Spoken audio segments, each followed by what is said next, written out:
अस्सलाम वालेकुम। उम्मीद है तमाम लोग खैरियत से होंगे। आज मैं थोड़ा सा जो हमारा पार्ट 2 का एग्ज़ाम है उसके अंदर जो हमारा फर्स्ट डे होता है वो टॉक्स का होता है। तो उसके तकरीबन 12 स्टेशन होते हैं। तो उसको आसान अंडरस्टैंडिंग के लिए ना मैं उसके 3 पार्ट बनाता हूँ अपनी अंडरस्टैंडिंग के लिहाज से। एक होते हैं क्लिनिकल केसेस, लेकिन 2 केसेस ऐसे होंगे, या तो पेशेंट्स होगा और या पेशेंट डायग्राम होगा, साथ क्लिनिकल सिनेरियो होगा, और 2 सवाल ऐसे होंगे। और 2 सवाल होंगे लेयरिंग वाले। लेयरिंग आपको ऑलरेडी आप लोगों को पता है, आप आईएमएम देख चुके हैं कि लेयरिंग क्या चीज़ है। लेयरिंग में ये होता है कि सिनेरियो होता है, साथ आपको फिर कोई पहली इन्वेस्टिगेशन दी जाती है, फिर कहा जाता है और आप क्या कराएंगे, और जो जो आप बताते जाते हैं वो सामने लेयर्स खोलते जाते हैं। एट द एंड ऑफ आप सवाल जो होते हैं साथ साथ जवाब देते रहते हैं, फिर आपका वो हो जाता है। तो 2 clinical cases, scenario with diagram, और पेशेंट नहीं होते हमारे, ड्राई होता है तो मोस्टली वो डायग्राम ये बनी होती हैं, या क्लिनिकल सिनेरियो दिया होता है बस।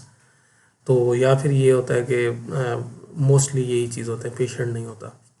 अच्छा, और उसके अलावा ना लैब रिलेटेड चीज़ें होती हैं, जैसे कि एक्सटर्नल क्वालिटी एश्योरेंस का किसी का भी हो सकता है, कैप की हो सकती है, रिकास का हो सकता है, ठीक है, इकास हो सकता है, या फिर निकैप निकैप हो सकता है।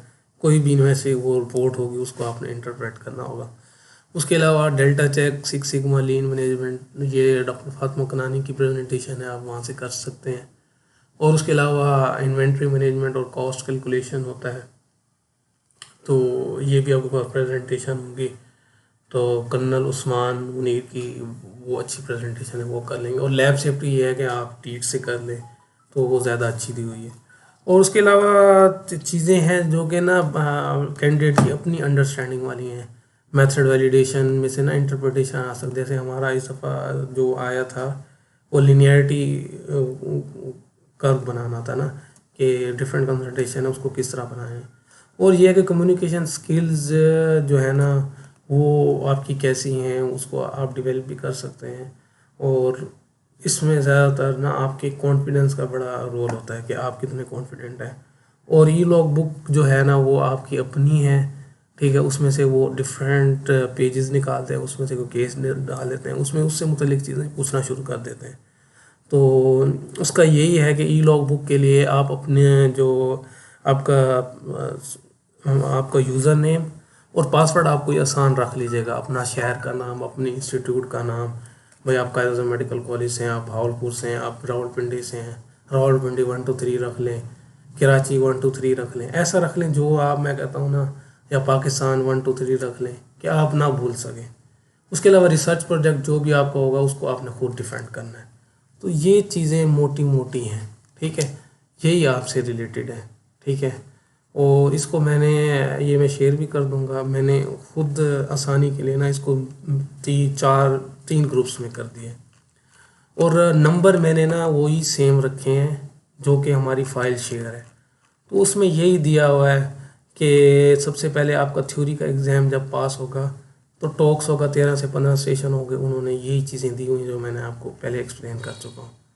तो अच्छा, टॉक्स बहुत अच्छा तैयार करना इसलिए ज़रूरी है कि टॉक्स पास करने के बाद ही आप जो फर्दर 2 डेज़ हैं उनके लिए एलिजिबल होते हैं। अगर आप नहीं पास कर पाते तो आप एलिजिबल नहीं होते।